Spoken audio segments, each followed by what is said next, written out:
मुझे देखकर भाग रहा है कायर?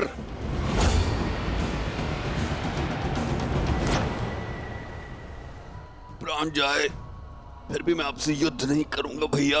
अब प्राणों के सिवाय बचा क्या है तेरे पास कायर? अब तो राज्य भी मेरा और रूमा भी। अब मत रोकिएगा महाराज सुग्रीव।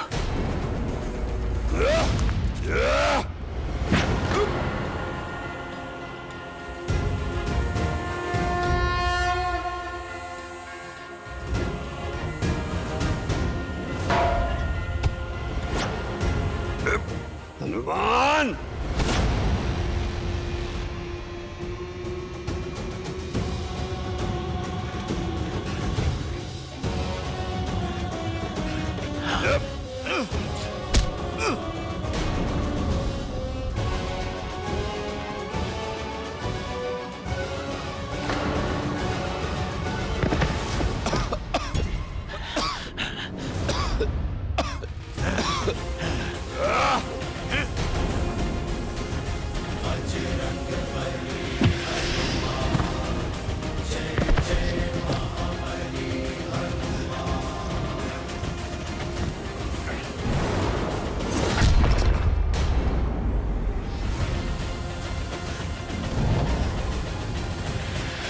महाराज सुग्रीव, बस थोड़ा और निकट ही जाना है। आप ऋषिमुख पर्वत की सीमा तक जाओ।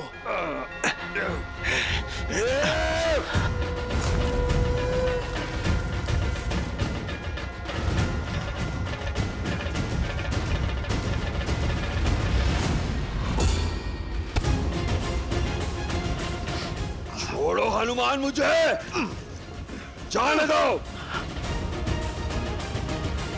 महाराज बाली, ऋषिमुख पर्वत के स्पर्श का आनंद नहीं लोगे?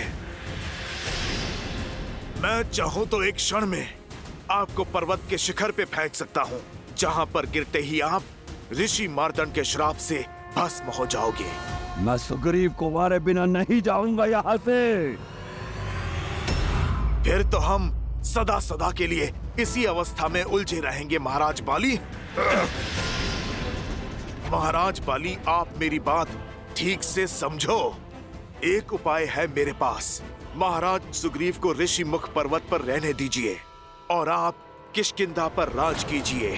आप मुझे वचन दीजिए, जब तक वो यहाँ हैं, आप उन्हें क्षति नहीं पहुंचाएंगे, क्योंकि यहाँ आए तो सच में इस बार मैं आपको क्षमा नहीं करूंगा। नायक बनने का अवसर खोकर बहुत दुख होता है ना। आप राक्षस बन गए हो, किंतु आपको दंड मैं नहीं दूंगा। स्वयं मेरे प्रभु श्री राम देंगे। उचित है, मैं सुग्रीव के प्राण छोड़ दूंगा जब तक वो इस पर्वत पर कायरों की भांति छुपा है। मैं उसका पीछा नहीं करूंगा। अति उत्तम। तो अब आप लौट जाएं और आपको मेरी चेतावनी स्मरण रहे, आप यहां दोबारा नहीं आएंगे। परंतु मेरी भी एक चेतावनी है, सुन लो। सुग्रीव ऋषिमुख पर्वत से नीचे नहीं आना चाहिए।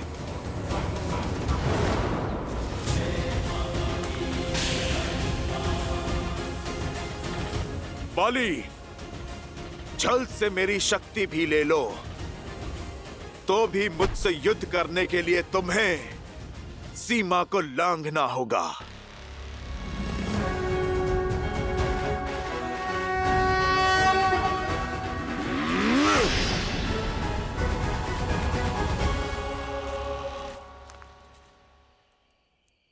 हनुमान।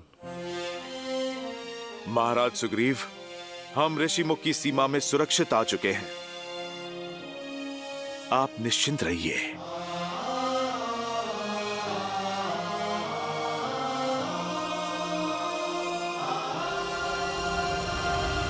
धन्यवाद हनुमान, तुमने जीवन दान दिया है मुझे,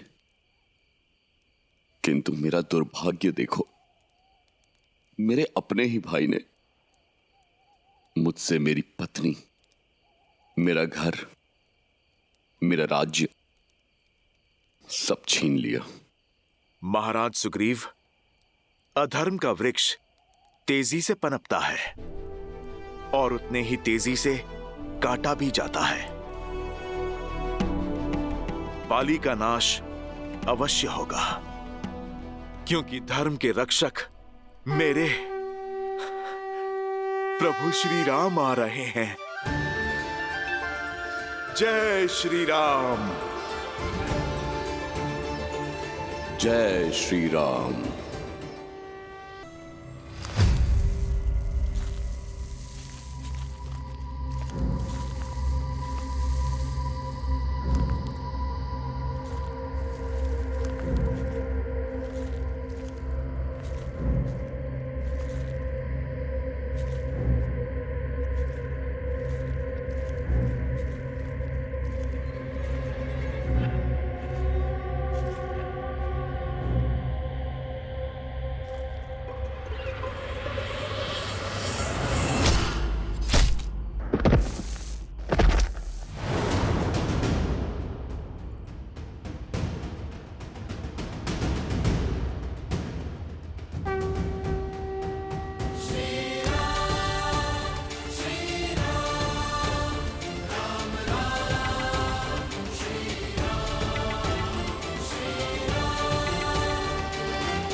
राक्षस अपना कुमार छोड़ने को तैयार नहीं और श्री राम अपने संकल्प पे अड़े हैं, किंतु मनुष्य जन्म के कारण विष्णु अवतार श्री राम की सीमाएं हैं। मनुष्य जन्म की भी मर्यादाएं हैं। बल और छल में वो इन राक्षसों से कैसे जीत पाएंगे?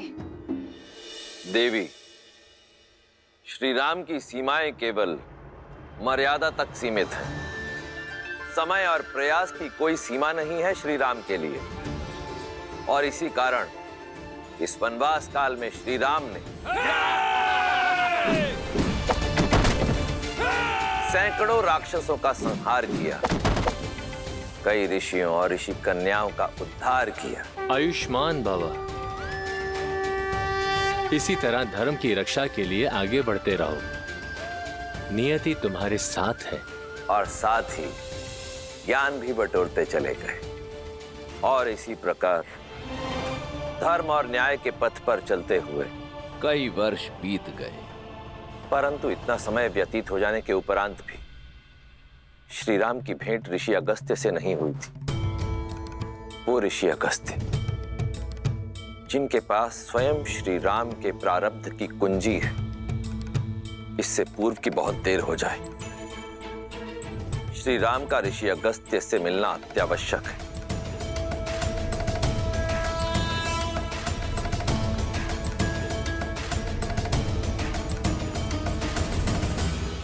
लक्ष्मण जी भैया,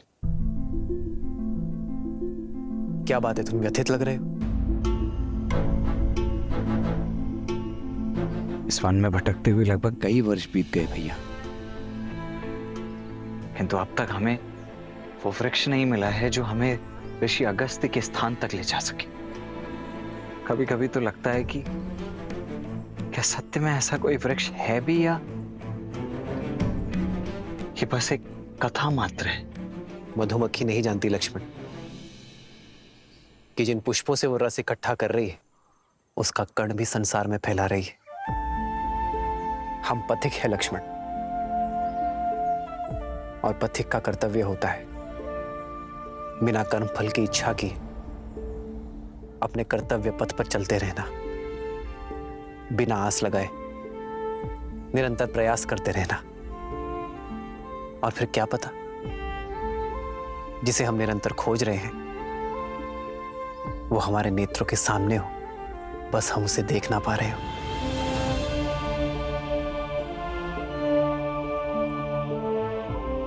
जी भैया। आओ सीता।